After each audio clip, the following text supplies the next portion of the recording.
እግዚአብሔር እኛን የማዳኑ ዓላማ ለኃጢአታችን ይቅርታን መስጠቱ ብቻ ሳይሆን በውድቀት ምክንያት ያጣነውን በውድቀታችን ምክንያት ከኛ የተወሰደውን የእርሱን ክብር በእኛ ሕይወት ውስጥ የመመለስ ሂደት ድነት ማለት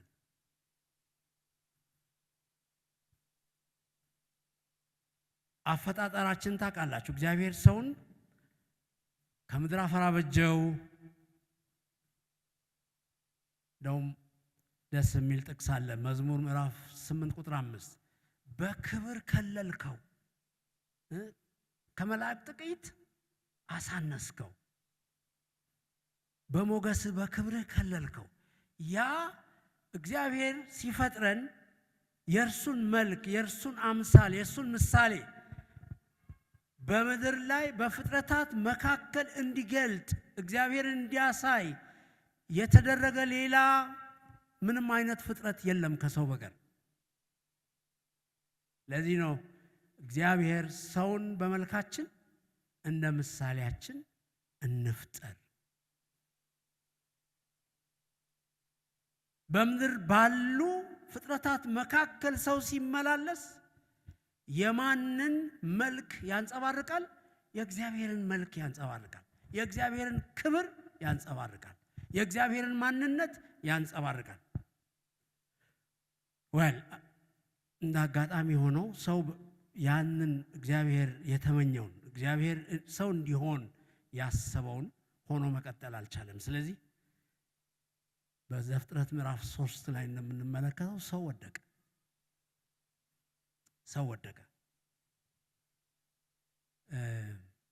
በእግዚአብሔርና በሰው መካከል ያለው ያ በጣም የሚጣፍጥ ፌሎሺፕ ተሰበረ። እግዚአብሔርና ሰው ተለያዩ። ኃጢአት ሰውን ከእግዚአብሔር ይለያል። ስለዚህ ሰውና እግዚአብሔር ተለያዩ። መለያየት ብቻ አይደለም። ኤፌሶን ምዕራፍ 2 እንደሚነግረን በበደል በኃጢአት ምክንያት ሰው ምን ሆነ? ሙት ሆነ። ስለዚህ በአየር ላይ ላለው አለቃ ተገዢ ሆነ። የሰው ሐሳብና አስተሳሰቡ እንደዚያ እንደ አለቃው መሆን ጀመረ። ክፋትን መለማመድ ጀመረ። ለእግዚአብሔር የማይታዘዝ ሆነ። የሥጋን ምኞት መከተል ጀመረ። የቁጣ ልጆች ሆንን። በጨለማ ውስጥ መመላለስ ጀመርን። ዕዳ የተጫነብን መክፈል ማንችለው ዕዳ በእኛ ላይ ሆነ። ሄዶ አድራሻችን ገሃነም፣ ከእግዚአብሔር ተለይቶ መጥፋት ሆነ። ግን በጣም የሚገርመው በዛ ውድቀት ውስጥ የመጀመሪያው ወንጌል ሲሰበክ እናያለን። ዘፍጥረት ምዕራፍ 3 ቁጥር 15 ወንጌል የመጀመሪያው የተስፋ ወንጌል የተሰበከው ማቴዎስ ወንጌል ውስጥ አይደል? ዘፍጥረት ምዕራፍ 3 ቁጥር 15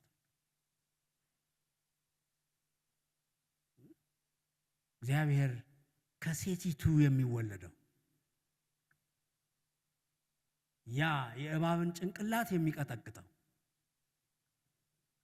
እንደሚመጣ እግዚአብሔር ተስፋ ሰጠ። የሴቲቱ ዘር ገላትያ ምዕራፍ 4 ላይ ዘመኑን በደረሰ ጊዜ ይላል ሐዋርያ ቅዱስ ጳውሎስ፣ የሴቲቱ ዘር እግዚአብሔር የተመሰገነ ይሁን፣ እርሱ መጣ።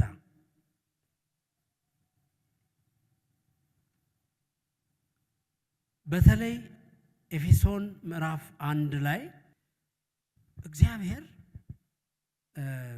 ሰውን ምን ያህል እንደሚፈልግ በተለይ የሰው ልጅ መዳን የሥላሴዎች ሥራ እንደሆነ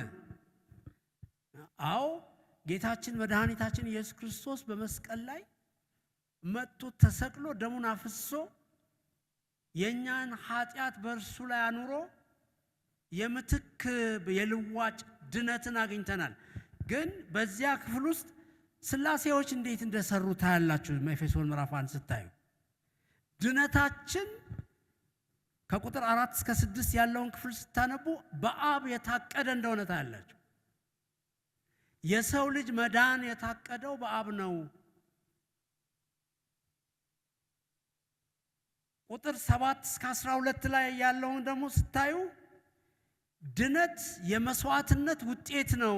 ይህንን መስዋዕትነት የከፈለው ደግሞ እግዚአብሔር ወልድ ነው። እግዚአብሔር ወልድ ነው። አብ አቀደ፣ የድነትን የመጨረሻ አልቲሜት የሆነውን ፕራይስ ወልድ ከፈለ።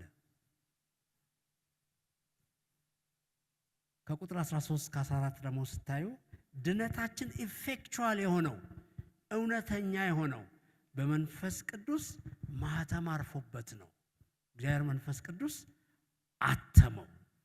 ስለዚህ የሰው ልጅ መዳን የስላሴዎች ድምር ውጤት ነው። በአብ የታቀደ በወልድ መስዋዕትነት የተከፈለ በመንፈስ ቅዱስ ማህተም የተረጋገጠ ነው። እግዚአብሔር የተመሰገነ ይሁን። ማለት ስላሴዎች በሰው ልጅ ድነት ላይ ምን አይነት ትብብር እንዳደረጉ ትመለከታላችሁ። ይህም በመሆኑ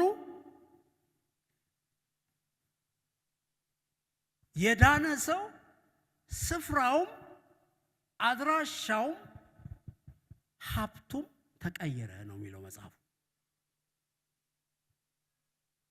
በመዳናችን ምክንያት ስፍራችን ተቀየረ።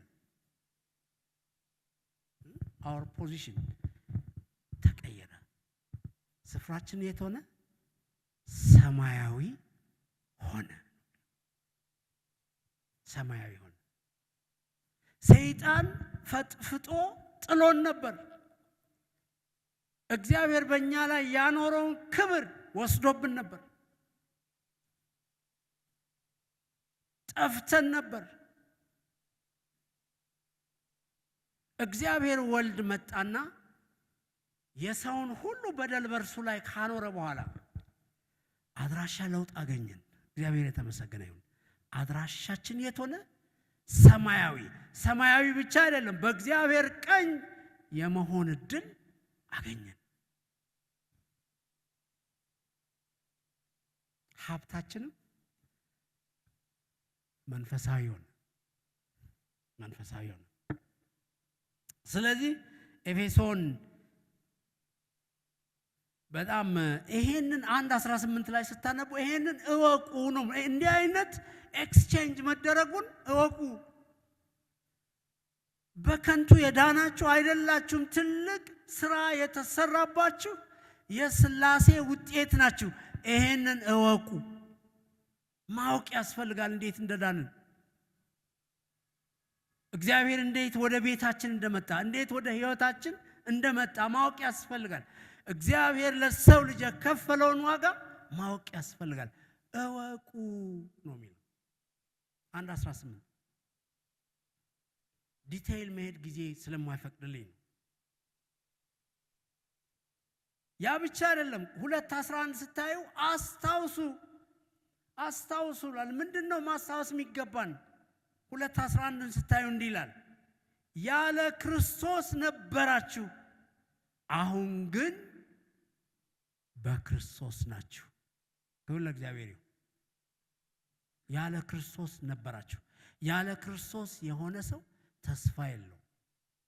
ያለ ክርስቶስ የሆነ ሰው ህይወት የለው። ያለ ክርስቶስ የሆነ ሰው መጨረሻው ሞት ነው፣ መለየት ነው፣ ከእግዚአብሔር መንግስት መውጣት። አሁን ግን በክርስቶስ ናችሁ፣ ህይወት አላችሁ። ህይወታችሁም የዘላለም ህይወት ነው።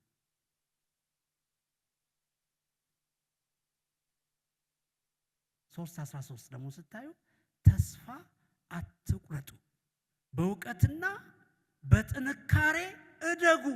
ተስፋ አትቁረጡ።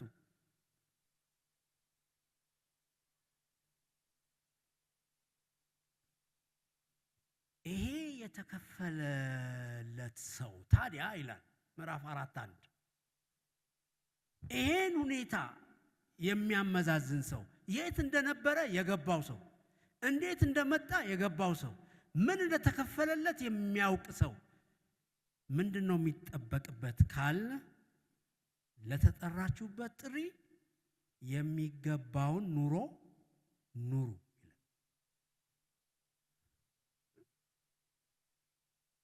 ለተጠራችሁበት ጥሪ የሚገባውን ኑሮ ኑሩ።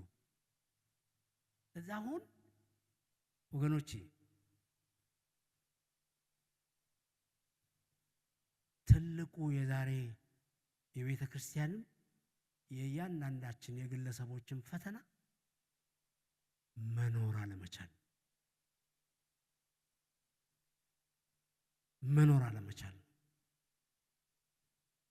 ተሐድሶ እያልን ለምንድን ነው 2 እና 3 ዓመት መስበክ ያለብን?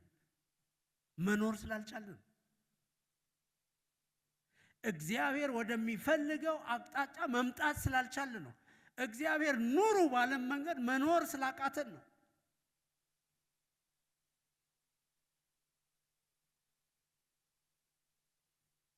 ስለዚህ ለተጠራችሁበት ጥሪ ኑሩ። በምን አይነት ኑሮ እንኑር?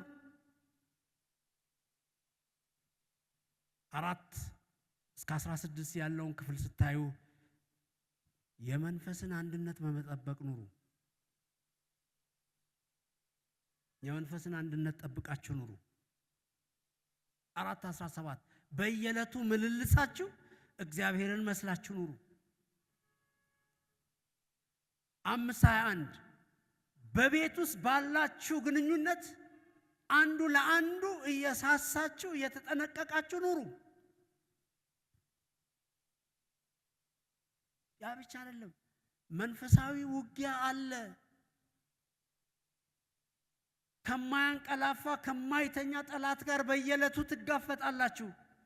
ስለዚህ በመንፈሳዊ ውጊያ ጠንክራችሁ እየተዋጋችሁ ኑሩ። ይህን ለማድረግም የእግዚአብሔርን የጦር ዕቃ ሁሉ ልበሱ። ይሄ ከሌለ ማሸነፍ አትችሉም። ስለዚህ ክራይስት ኢን ሚ ክርስቶስ በእኔ ውስጥ ሲሆን እነኚህን ነገሮች ነው መኖር የምችለው። እኔ በክርስቶስ ስሆን ግን ድነቴ ነው ቀድሞ የሚመጣው፣ መዳኔ ነው ቀድሞ የሚመጣው። የነበርኩበትን ስፍራ ቀይሬ ስፍራ መቀየሬን፣ ፖዚሽን መቀየሬን፣ ፖሴሽን መቀየሬን ነው ማቀው። ክርስቶስ በእኔ ውስጥ ሲኖር ግን የእርሱን ሕይወት መኖር ጀምራል።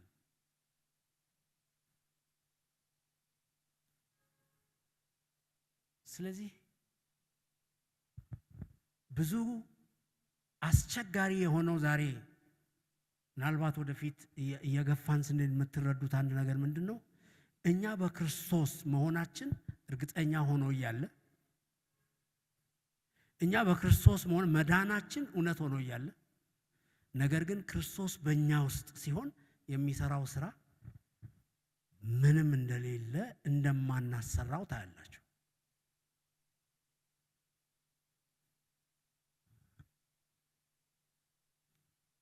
እድገት በጣም መሰረታዊ የሆነ ነገር ነው በክርስትና ውስጥ።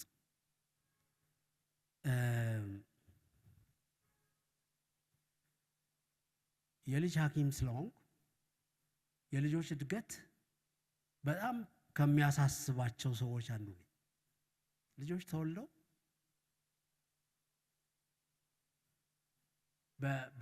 በልጆች እድገት ውስጥ ማይልስቶን የምንለው ነገር አለ እና ማይልስቶን ምን ማለት ነው? አንድ ልጅ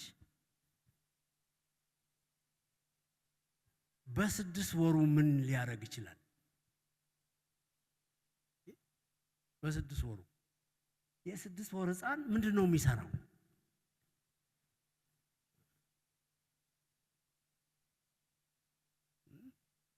በጀርባው አልጋ ላይ ያስተኛችሁት ልጅ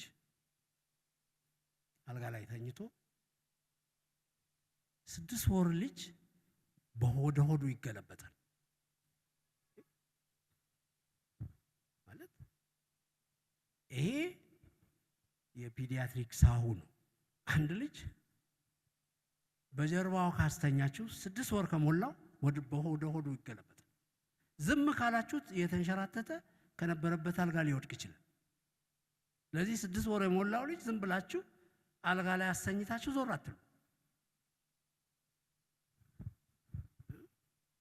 8 ወር የሆነው ልጅ ባቄላ አምጥታችሁ ፊቱ ብታፈሱለት ሁሉንም እጁን ነው ጣቶቹን ነው የሚጠቀሙ። ለመያዝ ይሞክራል እንዲህ በመዳፉ ምናምን። 9 10 የሞላው ልጅ ግን ለማንሳት ይሞክራል። ስለዚህ ብዙ ጊዜ ልጆች የሚታፈኑት አፋቸው ውስጥ ከተው ለማዋጥ ሞክረው በዚህ እድሜ ላይ ለምን ያነሳሉ? ማንሳት ይችላሉ፣ አፋቸው ይከታል። ይሄ በልጆች እድገት ውስጥ ሁሌ የምናየው 3 ወር ላይ 3 ዓመት ላይ 4 ዓመት ላይ 2 ዓመት ላይ አንድ ልጅ ምን እንደሚሰራ እናውቃለን። እንዲህ ሆኖ ነው አሁን እናቲቱ መታ ስትለኝ እድሜው ስንት ነው ነው የምለው። ምክንያቱም ያ ልጅ በዛ እድሜ ይሰራል አይሰራም የሚለውን ስለማቅ ማለት ነው። በእግዚአብሔር ቤት ውስጥ ስንወለድ እንደዛ ይመስለኛል። እግዚአብሔር የየዕለት ማይልስቶን አለው እኛን ማየት የሚፈልግበት። 20 ዓመት የሞላው ክርስቲያን ምን ያስባል የሚለውን እግዚአብሔር የሚያውቅ ይመስለኛል በደንብ። ግን 20 ዓመት 25 ዓመት 30 ዓመት የሆነው ክርስቲያን ልክ 2 እና 3 ዓመት እንደኖረ ክርስቲያን ማሰብ ሲጀምር የዚህ ክርስቲያን እድገት ተቀጭቷል ማለት። ሲወለዱ ነርቫቸው የተነኩ ህፃናት አሉ ብዙ እዚህ ሀገር። እንደውም አሁን እየበዛ መጥቷል። ታስተኛላችሁ ካረዳችኋቸው 8ም 9ም ዓመት ቢሆናቸው እዛው ናቸው። መሄድ አይችሉም፣ መናገር አይችሉም፣ መንቀሳቀስ አይችሉም፣ አልጋ ላይ ይቀራሉ። እድገት ከሌለ ክርስትና እንደዛ ነው የሚሆነው። ማደግ ማንችል ከሆነ ተወልደን ብቻ ዝም ብለን በቤት ውስጥ መኖር ከሆነ ሪሊ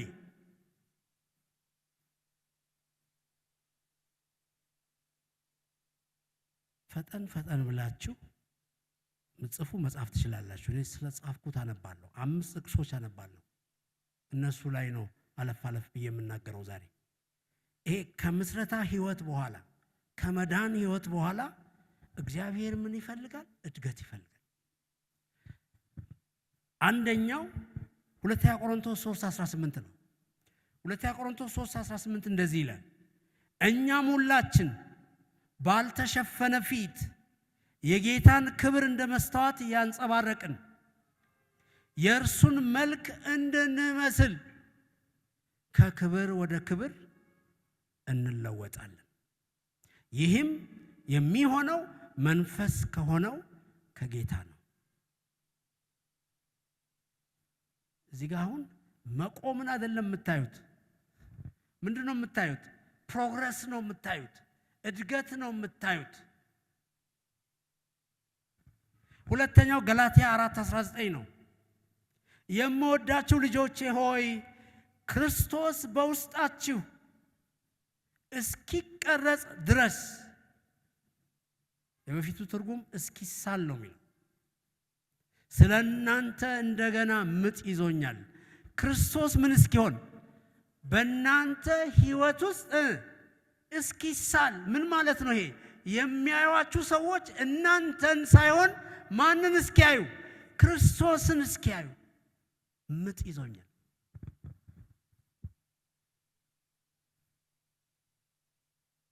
ቆላስይስ 1:28 እኛም እያንዳንዱን ሰው በክርስቶስ ፍጹም አድርገን ማቅረብ እንችል ዘንድ ሰውን ሁሉ በጥበብ ሁሉ እየመከርንና እያስተማርን እርሱን እንሰብካለን። ሰውን ሁሉ በክርስቶስ ፍጹም አድርገን እስክናቀርብ ድረስ። ሰውን ምን እስክናደርግ? ፍጹም አድርገን ወደ ክርስቶስ እስክናቀርብ ድረስ። ኤፌሶን 13 እና 14 ይህም የሚሆነው ሁላችንም የእግዚአብሔርን ልጅ በማመንና በማወቅ ወደሚገኘው አንድነት በመምጣት ሙሉ ሰው በመሆን በክርስቶስ ወዳለው ፍጹምነት ደረጃ እስከምንደርስ ነው። በክርስቶስ ወዳለው ምንነት ፍጹምነት። ከእንግዲህ በማዕከል ወደፊትና ወደ ኋላ በማዕበል እየተነዳን በልዩ ልዩ አይነት የትምህርት ነፋስ በሰዎች ረቂቅ ተንኮል ማታለል ወዲያና ወዲህ እየተንገዋለልን ሕፃናት አንሆንም። የመጨረሻው ጥቅስ 2 ጴጥሮስ 3:18 ነገር ግን በጌታችንና ባዳኛችን በኢየሱስ ክርስቶስ ጸጋና ዕውቀት እደጉ። መቆም የለም። በክርስቶስ ጸጋና ዕውቀት ምን ሁኑ? እደጉ። ተወልዳችሁ ብቻ አትኑሩ። እግዚአብሔር ከእናንተ እድገት ይፈልጋል። ስታድጉ ምን ማለት ነው? የልጁን መልክ እየመሰላችሁ ትሄዳላችሁ። በዚህ መንፈሳዊ መስረታና ብስለት ወይም እድገት ስንል ምን ማለት ነው? ምን ማለት ነው መንፈሳዊ ብስለት? እግዚአብሔር ሥላሴ በአማኙ ሕይወትና ባህሪ ባለማቋረጥ በመስራት ወደ ክርስቶስ ባህሪ መልክ በመንፈስ ቅዱስ አሰራር አማኙን የሚያስጠጋበት ሂደት ነው። ክርስቶስን ወደ መምሰል ሰው የሚሄድበት ሂደት ነው እና ወደዚህ ሕይወት የሚያመጡን 3 ሀብቶች አሉ። በእግዚአብሔር የተሰጡን 3 ሀብቶች አሉ። አንደኛው ሕያው የሆነው ቃሉ ነው። በቃሉ እውነት አስተሳሰባችን ይገራል፣ ይቀየራል። ከጨለማ ወደ ብርሃን እንመጣለን፣ እንመራለን። የሚሰራ ስለሆነ ማያስፈልገውን ከኛ እያስወገደ ወደ ክርስቶስ ያስጠጋናል። ቃሉን ማናነብ ከሆነ ወገኖች የእግዚአብሔርን ቃል እሁድ ጠዋት ከጣልንበት አቧራውን ጠርገን የምንመጣ ከሆነ እግዚአብሔር በእኛ ሕይወት እንዴት ሊከብር ይችላል? እንዴትስ ማደግ ይቻላል? ቃሉ ክርስቶስን የማይመስለውን ነገር ይወስዳል ከኛ።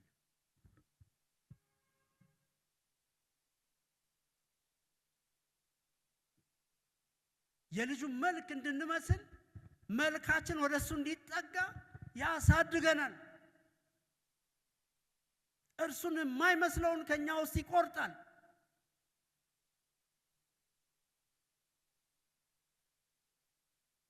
የእግዚአብሔር ቃል ዋና ጉዳይ ነው ለክርስቲያን።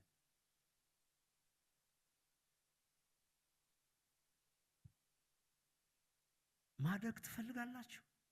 የእግዚአብሔርን ቃል አንብቡ። የእግዚአብሔርን ቃል አንብቡ። እግዚአብሔር ምን እንደሚል በየዕለቱ ምን ምሪት እንዳለው ተረዱ።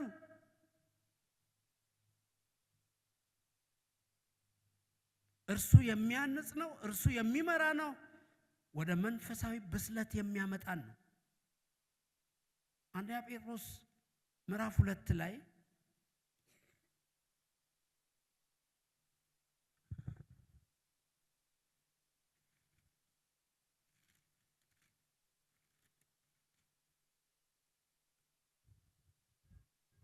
ቁጥር 1 እና 2 ተመልከቱ።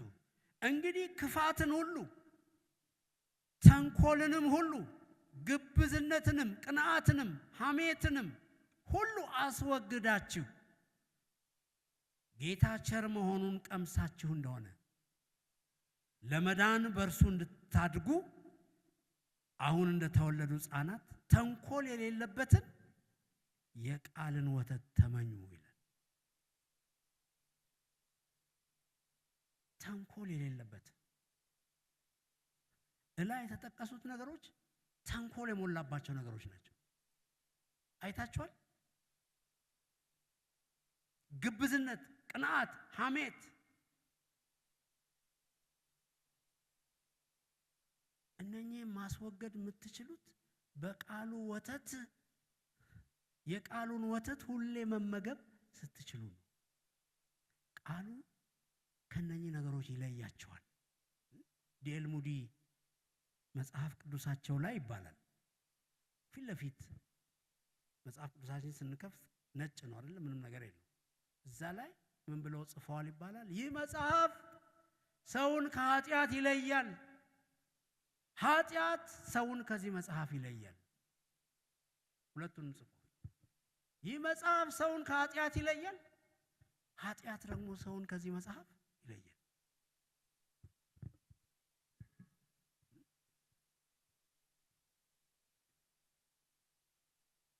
ግብዝነትን፣ ቅንዓትን፣ ሐሜትን አስወግዳችሁ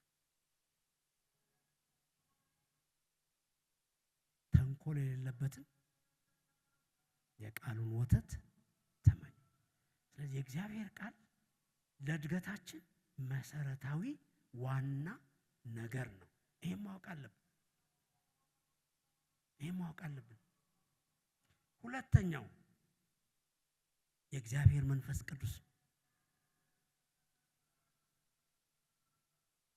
እግዚአብሔር መንፈስ ቅዱስ በየዕለቱ ክርስቲያንን የሚመራ እግዚአብሔር የሰጠ እኔ ብሄድ ይሻላችኋል ጌታ ያለው እኔ ብሄድ ነው የሚሻላችሁ።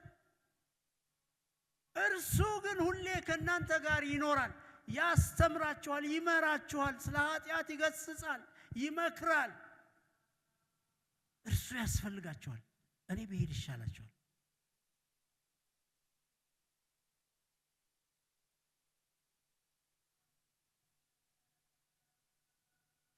ጸጋ ስጦታዎቻችን የፈሰሱት ከመንፈስ ቅዱስ ነው።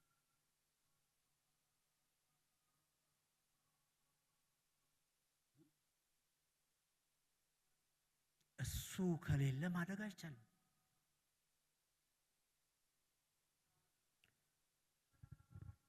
ሶስተኛው ሀብታችን ቤተክርስቲያን ናት። የክርስትና ሕይወት ለብቻ የሚሮጥ ሩጫ አይደለም።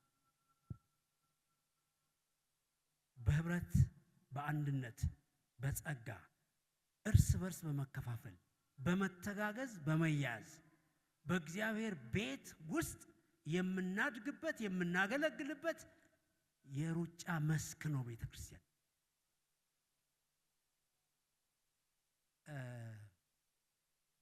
የዳኑ ሰዎች ተሰብስበው የሚከማቹበት ጎተራ አይደለም ቤተክርስቲያን።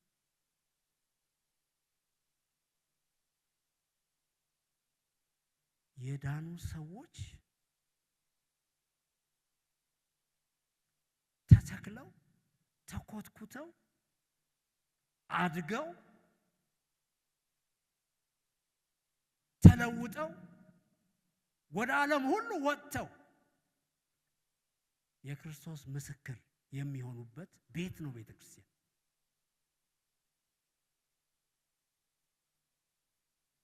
ስለዚህ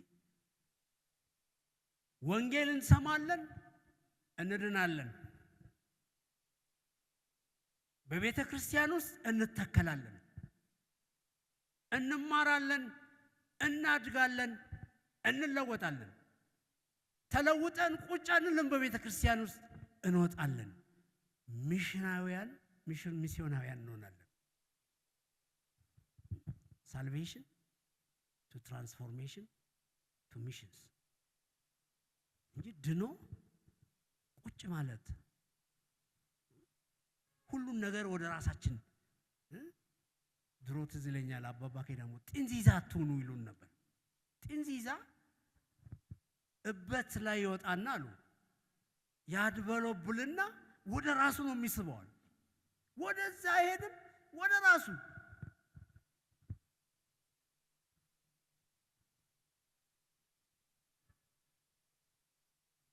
የዳነው ለመለወጥ የተለወጥ ነው ደግሞ ለሌሎች ለመትረፍ ነው። እኛ እዚህ ቁጭ ብለን አጠገባችን ወደ ገሃነም መሄድ የለባቸው ማለት ነው። ቸርች ሚሽናል መሆን አለባት።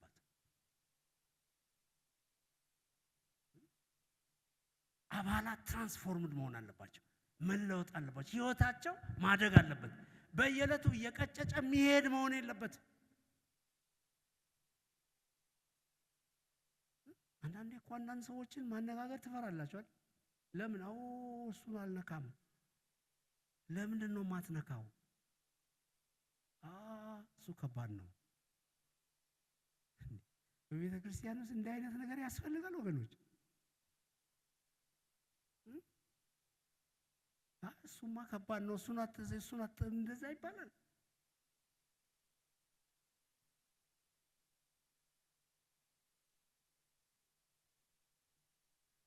ስለዚህ መንፈሳዊ ብስለት የጸጋ ስራ ነው። ጸጋው ደግሞ የፈሰሰው ከጸጋ ባለቤት ነው። የጸጋ ባለቤት ጸጋ የሚያፈሰው ሊያሳድገን ነው። እንደው በነበርንበት ቁጭ እንድንል አይደለም። ጳውሎስ በአንደኛ ቆሮንቶስ 3:6 ላይ እኔ ተከልኩ፣ አጵሎስ ውሃ ጠጣ፣ ያሳደገው ግን እግዚአብሔር ነው።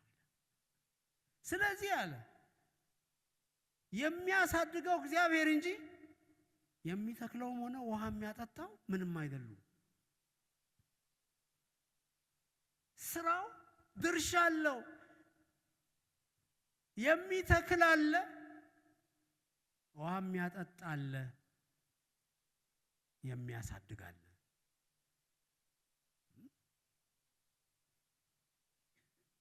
ጌታ ኢየሱስ ሊያሳድገን ሁል ጊዜ ከኛ ጋር ነው። መንፈስ ቅዱስ ሊያሳድገን ሁል ጊዜ ከኛ ጋር ነው። እግዚአብሔር አብ የልጁን መልክ እንድንመስል መስለንም ለማየት ሁል ጊዜ የሚጓጓ አምላክ ነው። የልጁን መልክ እንዲመስሉ እኮ ነው የሚለው። መንፈሳዊ እድገት ሂደት ነው። በአንድ ሌሊት የሚከናወን ነገር አይደለም። ከላይ ቅድም ያነበብናቸውን 5 ጥቅሶች ካያችሁ አንዳንድ ሐሳቦች አሉ።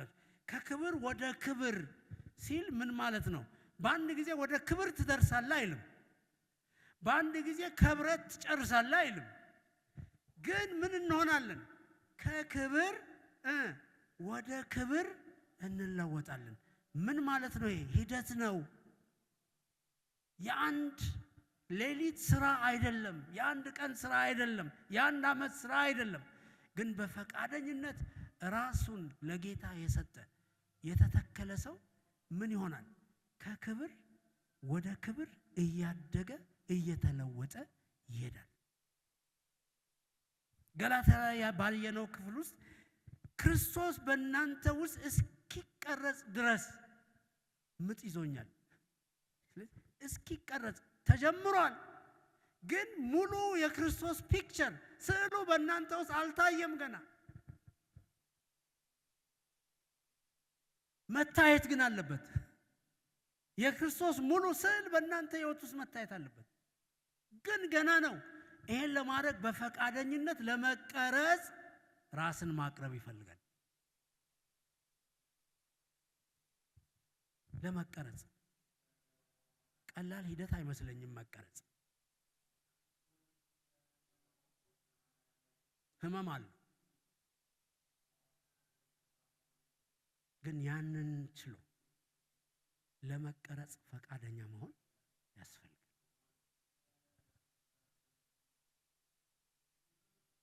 ወደ ፍጹምነት ደረጃ እስከምንደርስ ድረስ ይላል ኤፌሶን 4። ወደ ፍጹምነት ደረጃ እስክንደርስ አልደረስንም።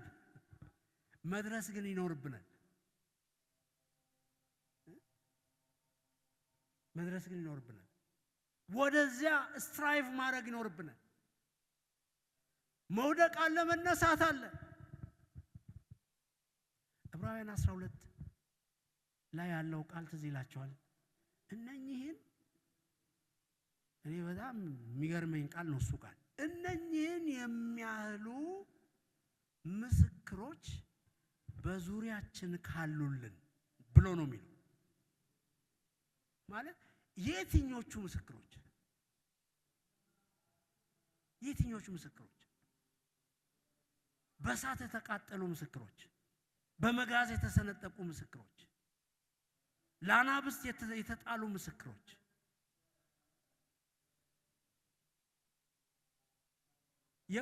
የፍየል የቆዳ ሌጦ ለብሰው የተንከራተቱ በየምድረ በዳው የእግዚአብሔርን ስም ይዘው የተንከራተቱ ምስክሮች ምዕራፍ 11 ውስጥ የተዘረዘሩት እነኛ ምስክሮች በጣም ደስ የሚለኝ ቁጥር 11 13 እነኚህ ሁሉ አምነው ሞቱ ይላል። እግዚአብሔር የሰጠውን የተስፋ ቃል አላገኙም፣ ግን ምን ሆነው ሞቱ? አምነው ሞቱ።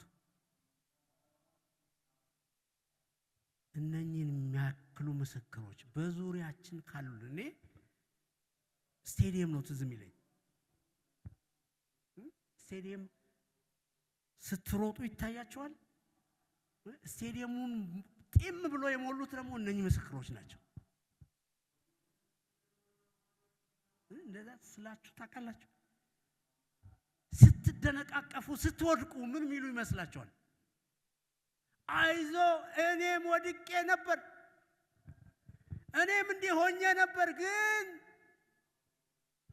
ተሻግሬያለሁ። አንተም ትሻገራለህ፣ አንተም ትችላለህ፣ አንተም ትደርሳለህ ሚሉ አይመስሏችሁ?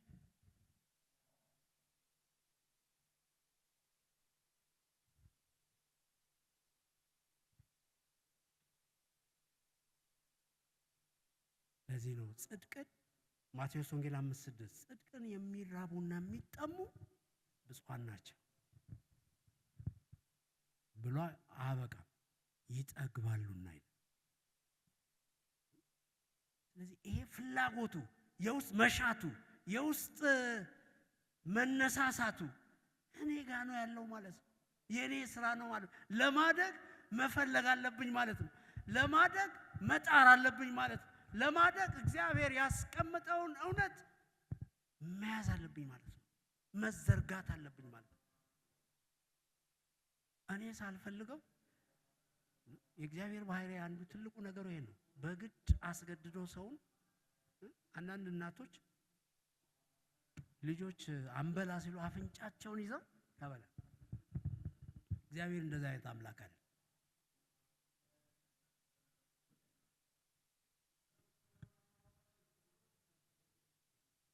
የኛ ፍላጎት የኛ ናፍቆት ለማደግ ምን ያህል ለዚህ መንፈሳዊ ብስለት ሂደት ነው። የአእምሮ ለውጥ ነው። ትክክለኛ የሆነ ምርጫን ማድረግ ነው።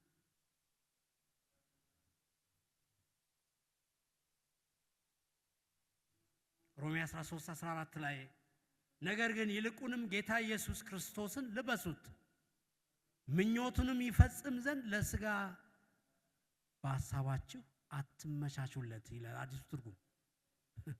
ለሥጋ በሐሳባችሁ አትመቻቹለት። ለምኑ? ሥጋ ፍላጎቱን ይፈጽም ዘንድ።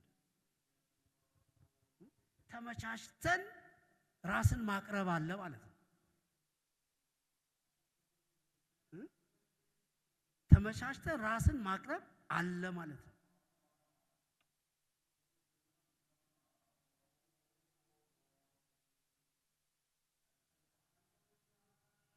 እግዚአብሔር ከኛ የሚፈልገው ምንድን ነው? የልጁን መልክ እንድንመስል። የልጁን መልክ ደግሞ ምን መስለው? በእድገት መተከላችን በእግዚአብሔር ቤት ውስጥ መተከላችን ብቻ በቂ አይደለም። እኛ ክርስቶስን ማወቃችን በቂ አይደለም።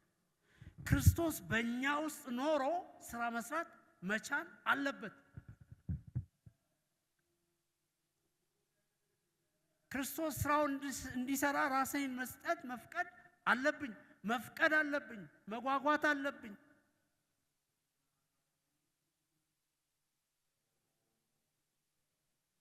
አለዚያ መንፈሳዊ ለውጥ መንፈሳዊ ተሐድሶ እንዴት ይመጣል ወገኖች?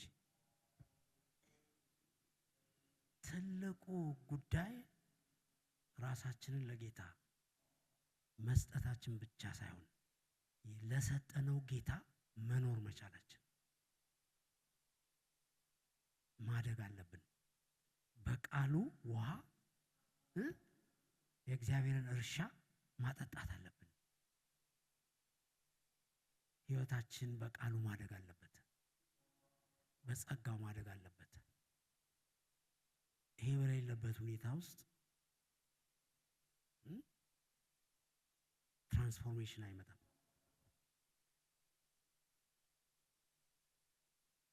ሳልቬሽን ትራንስፎርሜሽንን መውለድ አለበት። ትራንስፎርሜሽን ደግሞ ሚሽናል ሊያደርገን ይገባል። ወጪዎች ወንጌል ይዘን ምን ወጣ ለሌላው ምንቆም ልንሆን ይገባል። እግዚአብሔር ይርዳን። እነኚህ ጥቂት ሳምንታት በእነኚህ ነገሮች ዙሪያ የተለያዩ ርዕሶች አሉ በእነኚህ ላይ የምናያቸው እና ራሳችንን የምንመዝንበት የት ነን በዚህ ጉዳይ የምንልበት። እኔ በዚህ ጉዳይ ዛሬ ጀስት ጀነራል ነገር ነው የነገርኳችሁ፣ ግን እግዚአብሔር የልጁን መልክ እንድንመስል ይፈልጋል። የልጁን መልክ ለመምሰል ማደግ አለብን። ከእድገታችን የገቱንን ነገሮች ለምንድን ነው የተገታ ነው እንበል። ለምን አላደኩም? ይሄን ያህል ዓመት በእግዚአብሔር ቤት ውስጥ ቆይቼ ለምን አላደኩም? የዛሬ ዓመት፣ የዛሬ 2 ዓመት፣ የዛሬ 3 ዓመት ቻሌንጅ የሆኑብኝ ነገሮች ዛሬም ለምንድን ነው ቻሌንጅ የሚሆኑብኝ? ለምን?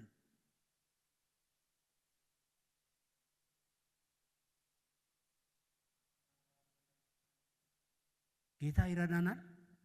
እግዚአብሔር ይርዳን።